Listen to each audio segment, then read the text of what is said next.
چون نیروهای ارتش و سپاه دستانشون رو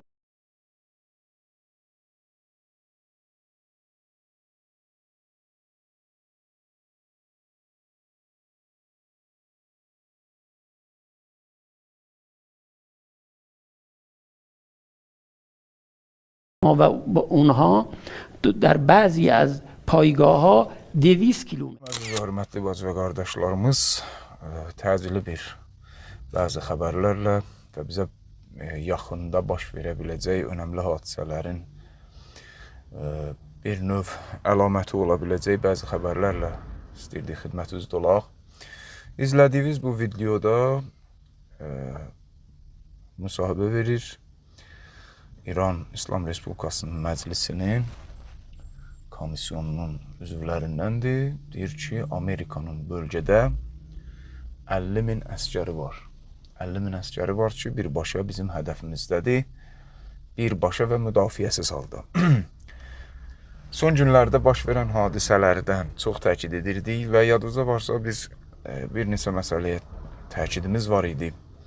Sadiq Vəd üçün mürəkkəb və sürprizlərlə dolu çox hibridi olacağı və rəhbərin ilahi qamçı məsələsindən danışırdıq. Bugün baş verənlər Yəmənin hücumu, raket hücumları və Yəmənin son bir neçə gündəki taktiki dəyişiklikləri və artan intervalla davam edən gözlənilməz sürprizləri və bu sürprizlərin daha da çoxalacağını hər gün ultimatum verməsi ki, bunlardan biri də Siyonist rejimdə investisiya qoyanlar, sərmayə qoyanlara xəbərdarlıq və bu da bizə ehtimal verməyə imkan verir ki, mümkündür bəzi ticari binaları da Yəmən belə deyək, raketləri ilə vursun. Bu mümkündür. Bir tərəfdən Hayfa limanının üzərindəki uçuşlar dayanmalıdır. Ümumiyyətlə, Siyonist rejimin hava arenası əmin-amanlıq olmayacaq, təhlükəsizlik olmayacaq. Bu, Yəmən tərəfdən və bayaq Telegram kanalımızda yerləşdirdiyimiz xəbərlər də operativ olaraq ki, kanalımızın həmişə olduğu kimi linkini bu çıxışımıza başlıq adlı bölməsində vurub abunə ola bilərsiniz. Həmasın tələləri və puskuları artıb və onlarla gizlətsələr də, şiddətli senzura eləsələr də, onlarla, bəlkə də yüzlərlə ağır itkilər verirlər. Və maraqlı burasındadır ki, Siyonist siçovulları verdiyi itkiləri və yaralıları oradan çıxartmaq üçün gəlsələr də, bu səfər bu yaralıları çıxartmaq üçün gələnlər özü yeni puskuya düşürlər. Yadınızda varsa, Sadiq Vəd üçün mürəkkəbliyindən danışanda biz demişdik, Sadiq Vəd 2-də də buna oxşar proseslər intensivləşmişdi. Və Sadiq Vəd üçün daha mürəkkəb və daha ağır nokaut zərbəsi olacağından danışanda təkid etdiyimiz məsələlərdən biri də şəhadət tələb əməliyyatların intensivləşməsi və puskuların çoxalması idi. Ki, bugün bu getdikcə intensivləşir və rəhbərin qurduğu ilahi qamçının addım siyonistlərə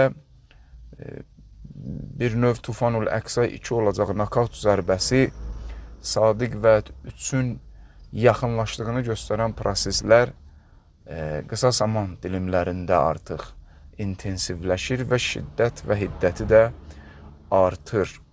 Əlbəttə, bunun kənarında Rusiya-Ukrayna məsələsi ki, Ukraynanın belə deyək, kəşfiyyat daha xarakterli zərbəsi Rusiyaya, özdə Rusiyanın cənub-şərq hissəsində bəzi ehtimallar Yaponiyadan ola biləcəyidir kəşfiyyat məlumatları. Bir tərəfdən Rusiyada deyir ki, İngilisin MI6-nin də əli var və Rusiyanı da tanıyırıq. Artıq təhlil ehtiyac yoxdur.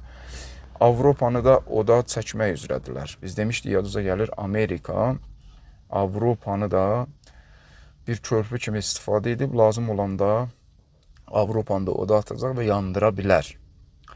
Və bu günlərdə bu proseslər şiddətlənir.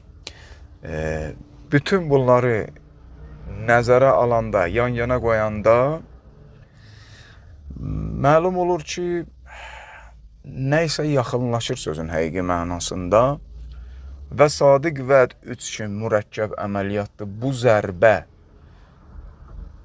nokaut zərbəsi olaraq yaxınlaşmaqdadır və bu vurulsa, rəhbərin buyurduğu bölgə və dünyanın taley vərəqinin çevrilmə üzrə olduğu məsələ konkret reallaşır və bundan əlavə də bunu ərz edim xidmətinizə ki, biz bir neçə dəfə toxunmuşduq. 2024-cü ildə demişdik, 24-ün axırı 25, 26, 27-də biz şəxsən 28-ə qədər böyük ölçüdə daşların yerinə oturulması və qütbləşmələr fonunda və bizim ideologiya ilə baxsaq, zuhura atılacaq addım çərçivəsində böyük region və dünyamızda hadisələrin dəyişikliyinin şahidi ola bilərik böyük ehtimalla. Sübh yaxındır, sizləri sübhün sahibinə əmanət edirik.